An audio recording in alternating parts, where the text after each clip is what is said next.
used to think peace was something you earned. After 38 years of marriage, 3 grown kids, and 5 grandbabies, our life in Clearwater, Texas felt like a soft landing after a long flight.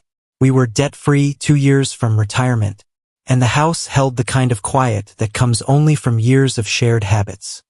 Her coffee humming at dawn, my boots by the back door, the same pew at church every Sunday. Maybe that's why I didn't notice the crack when it first appeared. It was small, so small I told myself I was imagining it. Diana started keeping her phone closer. She'd smile at messages without saying what they were. When I asked, she'd wave me off. School stuff, Richard. And I believed her because believing is easier than wondering. In mid-December 2022, she said she had a week-long educators conference in Arizona. I loaded her suitcase into the truck, drove her to the airport before sunrise. In the drop-off lane, she smoothed my collar like she always did and said, "Be good while I'm gone." I kissed her cheek, said I'd pick her up Thursday. It felt like every goodbye we'd ever had, ordinary, harmless, safe. That night I set the tree lights, lined the stockings on the mantel, and laid out the hunting gear for when my son and grandsons came in. The house glowed the way houses do in old memories. I stood there, listening to the HVAC sigh through the vents, and told myself life was still what it had always been. Solid, predictable hours. But peace has a sound when it's about to break. It isn't thunder. It's the clock, ticking a fraction too loud. It's the phone, staying quiet a fraction too long. It's that thin, breathless pause in a voice you've known your whole life. I didn't know it yet, but the conference wasn't in Arizona. And the woman I dropped at the airport wasn't coming back to the same house I was decorating. If you've ever felt that hush before truth arrives, when the world still looks perfect but something inside you already knows, then you understand the night I stood under the Christmas lights and pretended not to hear the crack. If this moment hits close to home, if you've carried a quiet doubt no one else could see, leave a 1 below. If you've never had to learn the sound of breaking peace, leave a 0. And hold tight to it. Your comments and subscribes keep these stories alive for the next person who needs them. Now, let's step forward. 3 days after Diana's flight, the house started to feel wrong. Too quiet, too orderly, too intentional. It was as if someone had pressed pause on my life, and I was the only one who didn't realize it. She'd stopped calling every night like she used to. The first day, I thought she was busy. The second, maybe tired. By the third, that soft voice in my head, the one I'd ignored for months, started to whisper again. Something isn't right. That evening, I was sorting through hunting gear in the garage when my phone buzzed. A text from Travis, a coworker who'd gone to Las Vegas for a professional bull riding event. He sent a picture. It took me 3 full seconds to understand what I was looking at. There she was, Diana, in a red dress I'd never seen before, a drink in her hand, her hair down, laughing. And right beside her, Dr. Mason Clark, our family doctor, our friend, the man who'd toasted us on our anniversary last spring, telling everyone how inspiring our marriage was. For a moment, I thought it had to be a mistake. Maybe someone who just looked like her. Maybe an old photo. But the timestamp said Tuesday night. And that dress, the one she was wearing when she told me she was just heading down for dinner with colleagues? It wasn't packed for Arizona. I zoomed in. Her hand rested lightly on his arm. His face tilted toward hers, a half-smile caught mid-laugh. A picture of comfort, of familiarity. And just like that, the world tilted. It's strange how something as small as a photo can completely rewrite your reality. One moment, you're the husband waiting to pick her up from the airport. The next, you're the fool everyone else already knew about. I sat there in that garage for what felt like hours, staring at the glow of my phone. The Christmas lights flickered through the window, casting colors across the concrete floor. Red, green, gold. But none of it felt like Christmas anymore. When my daughter called to ask if we'd be hosting Christmas Eve dinner, I told her yes. Of course, yes. Because some lies, you have to let finish burning before you smother them. And as I looked at that photo one last time, I whispered to no one, Arizona, huh? The silence that followed was louder than any truth I'd ever heard. The night after I saw that photo, sleep refused to come. Every time I closed my eyes, I saw her. That same red dress, that same smile that used to be mine. The walls of our home, once warm and familiar, now felt like they were closing in, lined with photos of a life that suddenly looked like a lie. I wanted to call her, to scream, to demand the truth she'd been too cowardly to tell me. But then I pictured my children, my grandkids, the Christmas tree already lit in the corner, waiting for them. If I confronted her now, I'd ruin everything for them. I'd be the one to tear the season apart. So instead, I sat in the dark and made a decision that would change everything. I wouldn't confront her, not yet. If she wanted to live a lie, then fine. I'd let her. But I'd make sure when the truth came out, it would leave no room for denial. The next morning, I told my assistant I needed some time away, packed a few things and drove out to my hunting camp in the Pine Ridge Woods, 2 hours from Clearwater. The road stretched long and empty, the kind of road where thoughts get loud enough to hurt. When I arrived, I built a small fire outside the cabin. The sky was heavy and gray, like it knew what I was carrying. For hours, I sat there staring into the flames, the crackling, the hissing, trying to make sense of what I was supposed to do. 40 years of loyalty, 40 years of I love you, and she threw it away for a doctor who probably thought she was a midlife adventure. But anger only took me so far. Beneath it, something colder was forming, a kind of calm I didn't recognize. That's when I decided I would investigate, quietly, methodically, like a surgeon cutting out infection. Before sunrise, I called a lawyer, Daniel Cross, a man I trusted. By noon, I had the number of a private investigator. Her name was Carla Denton. Her voice on the phone was steady, professional. If she's hiding something, she said, I'll find it. That night, the wind howled outside my cabin, carrying with it the kind of silence that only comes before a storm. I didn't know it then, but I'd just chosen a different kind of revenge, not loud, not violent. A quiet one, the kind that waits, the kind that watches. I returned home 2 days later, and by then, I'd become two people. One that smiled, asked about her flight, listened to her stories about conference speakers and teaching workshops, and another that watched. Every word, every glance, every silence between her sentences. Diana didn't suspect a thing. She unpacked slowly, humming softly as she folded clothes that still smelled faintly of perfume I didn't recognize. Did you miss me? She asked, flashing the smile that used to melt me. I smiled back. Always. But in my mind, I was already building the timeline. That evening, I drove out to meet Carla Denton, the investigator. Her office sat on the edge of downtown Clearwater, above an old antique store. She didn't waste time with sympathy. Mr. Hale, she said, if you want truth, you'll need to let go of what you hope to find. She started with the basics, access to Diana's phone records, emails, iCloud backups. I gave her everything she needed. By morning, she'd mirrored Diana's digital life like it was a map of betrayal. The first sign was in the call logs. Late-night phone calls to Dr. Mason Clark, our family physician. Dozens of them, sometimes just minutes apart, sometimes hours long. Then came the messages. They began innocent enough. Don't forget your appointment next week. But soon they changed tone. I miss your voice. Next time we'll make it longer. Wish I could fall asleep next to you. Each message was like a tiny blade. Not deep enough to kill, but sharp enough to bleed. When I got the first report from Carla, I didn't throw it. Didn't yell. Didn't cry. I just sat there in my truck, staring at the printed words, feeling something inside me go still. That night, Diana called while I was at the camp. Her voice was soft, sweet, almost tender. Did you catch that big buck yet? She teased.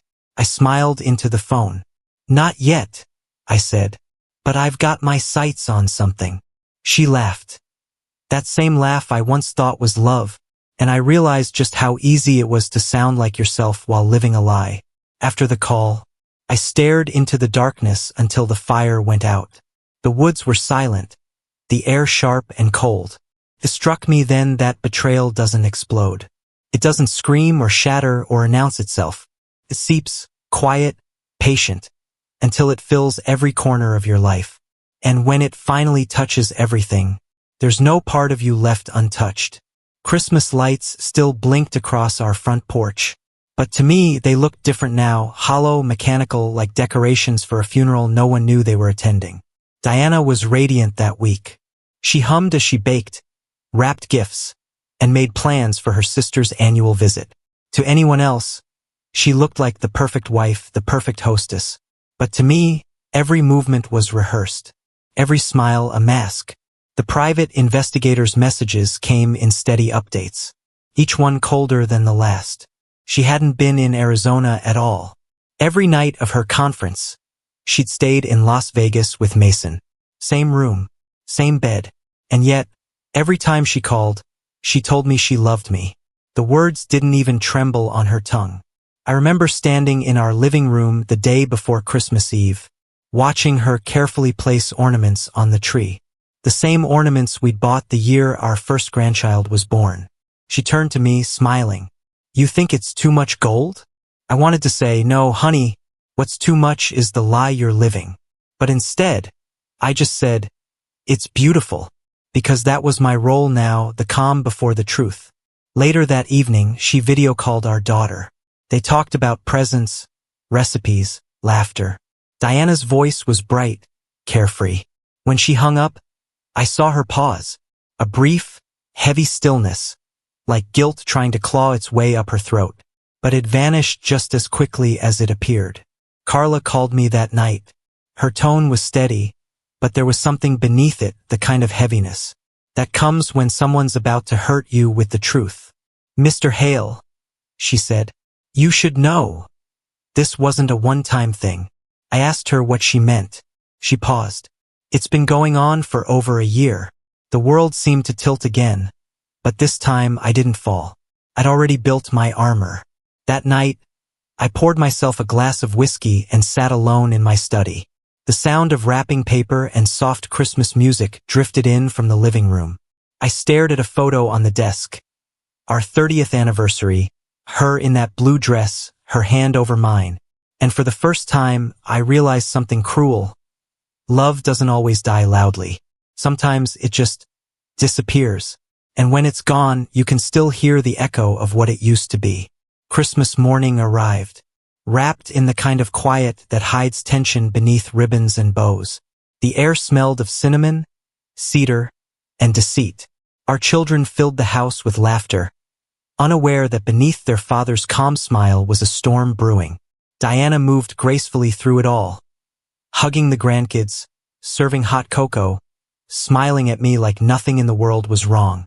I'd decided this would be the last Christmas I'd ever lie for her. That morning, I received a final message from Carla Denton. Attached was everything: texts, call logs, hotel bookings, even security footage from the Belmore Grand Hotel in Las Vegas. The image was grainy but clear enough. Diana and Mason, hand in hand, stepping into the same elevator. The timestamp. The same night she told me she was exhausted from a long day of seminars. I stared at the evidence on my phone as the sound of my grandchildren's laughter echoed down the hallway. A strange ache spread through my chest. Not rage, not sorrow, but something quieter, heavier. Finality. After dinner, Diana's mother and sisters arrived. The room filled with chatter, warmth, and Christmas cheer. I played along, told old stories, even carved the turkey. Every word I said tasted bitter, but I said it anyway. Diana's eyes met mine once or twice. There was something in her look. Maybe suspicion, maybe guilt. But she didn't speak. She didn't have to.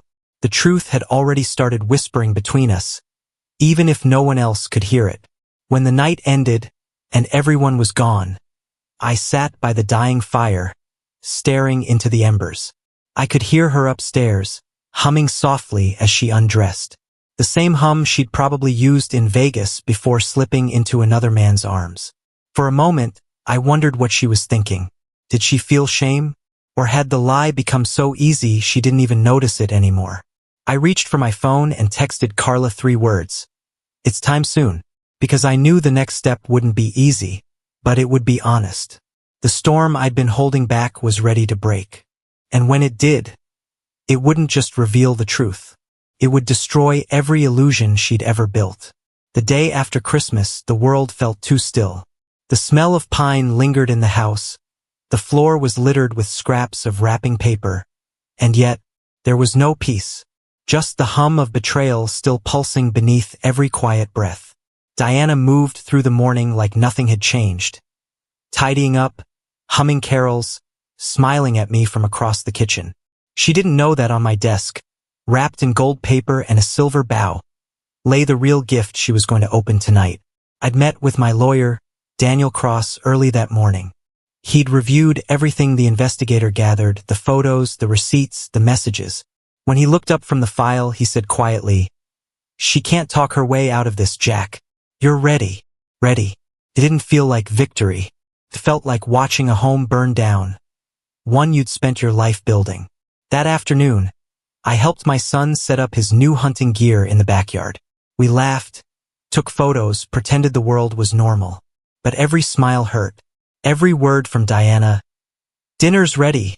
You two be careful," cut a little deeper. When evening came, the family gathered again for our post-Christmas dinner. The grandkids were playing near the fire, Diana's sisters chatting at the table, her mother telling stories from the old days. And then it was time for gifts. Everyone had exchanged theirs, laughter filling the room. Only one package remained, the gold one. "Who's that for?" Diana asked, still smiling. I picked it up, walked across the room, and set it in her lap. "It's for you," I said.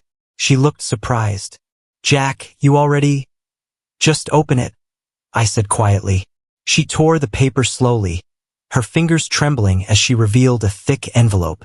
Inside, the photos, the printouts, the hotel receipts, and on top, that single image from Vegas. Her smile collapsed. The room fell silent. "Why?" I asked softly. Her lips parted, but no sound came out. The kids looked confused. Her sisters froze. And in that moment, every lie she'd ever told stood naked in front of us all. She whispered, "Jack, please. It's not what you think." "Then explain it," I said. "Because I've been waiting for you to tell the truth." Tears filled her eyes. She looked down at the photo again, then back at me, searching for mercy. But I had none left to give.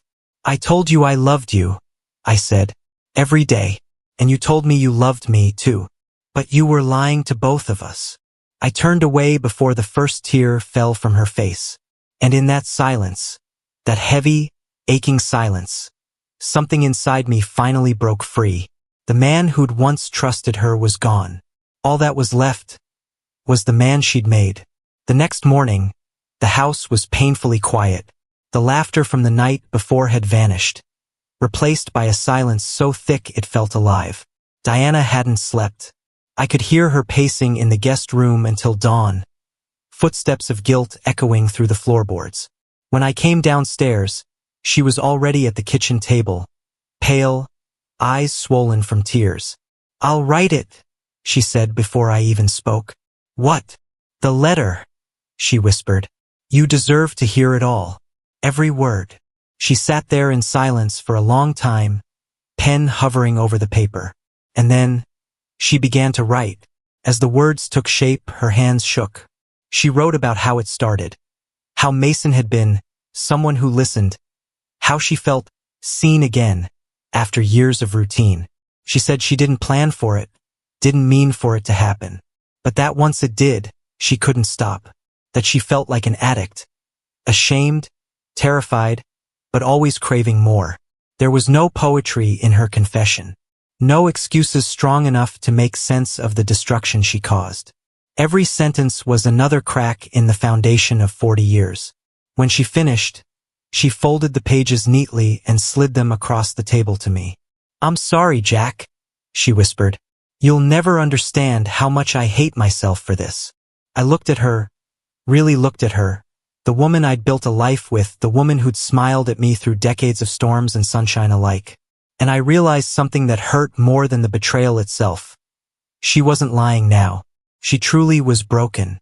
But the thing about breaking is, sometimes you can't be put back together. Later that evening, our children came over at my request. We sat in the living room, the lights dimmed, the fireplace crackling low. Diana's hands trembled as she read her letter aloud. Her voice cracked when she reached the part about Vegas. When she finished, the room stayed silent for a long time. Then my oldest daughter spoke, her voice cold and trembling. "Mom," she said, "it would have been easier to bury you than to hear this." Diana broke down completely. My son helped her to the couch, but even he couldn't meet her eyes. I didn't say another word that night. There was nothing left to say. The truth had done its job.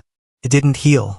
It destroyed, but in that destruction, it made room for something I'd almost forgotten existed.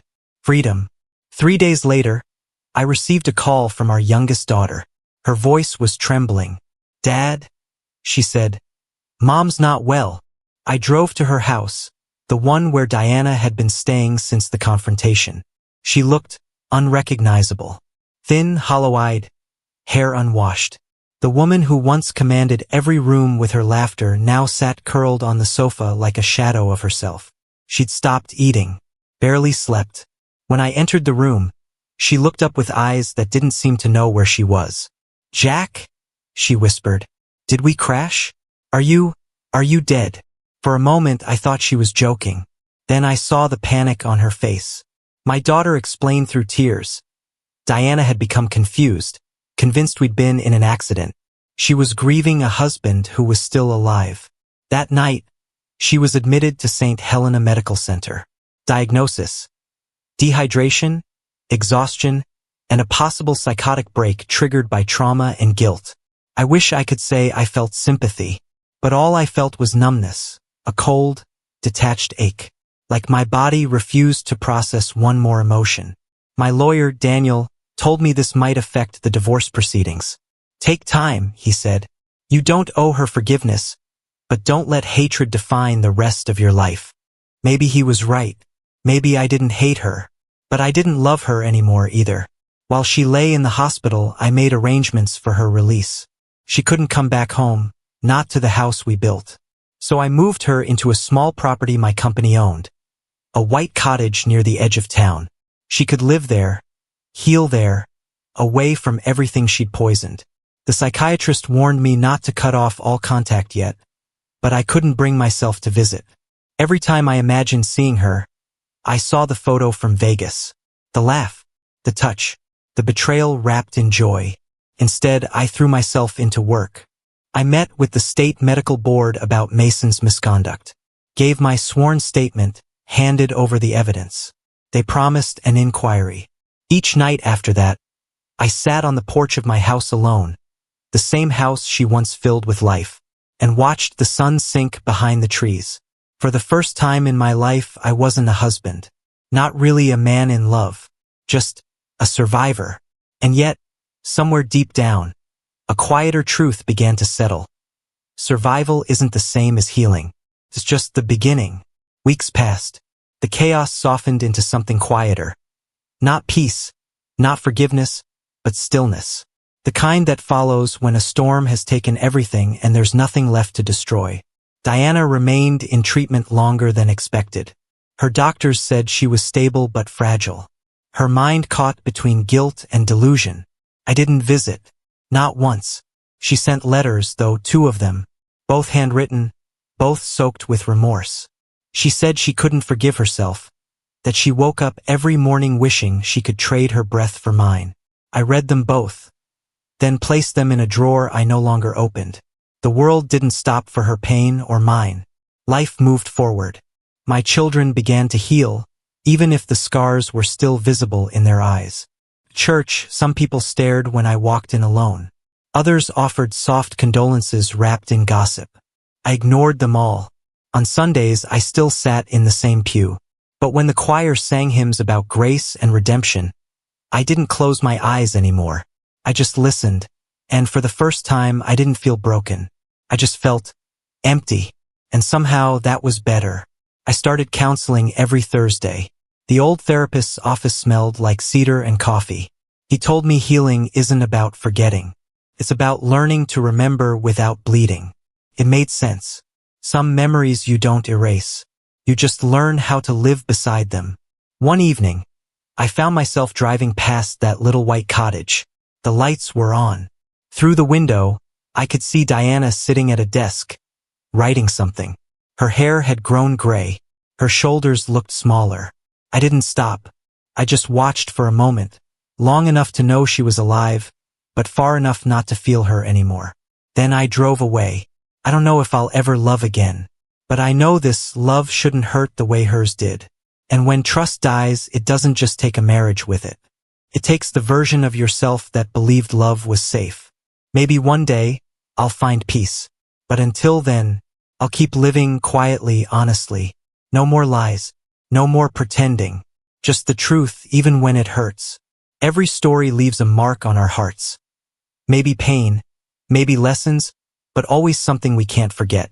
If you've lived through betrayal, or loved someone who broke you, share your thoughts below. Because healing begins when we stop hiding the truth.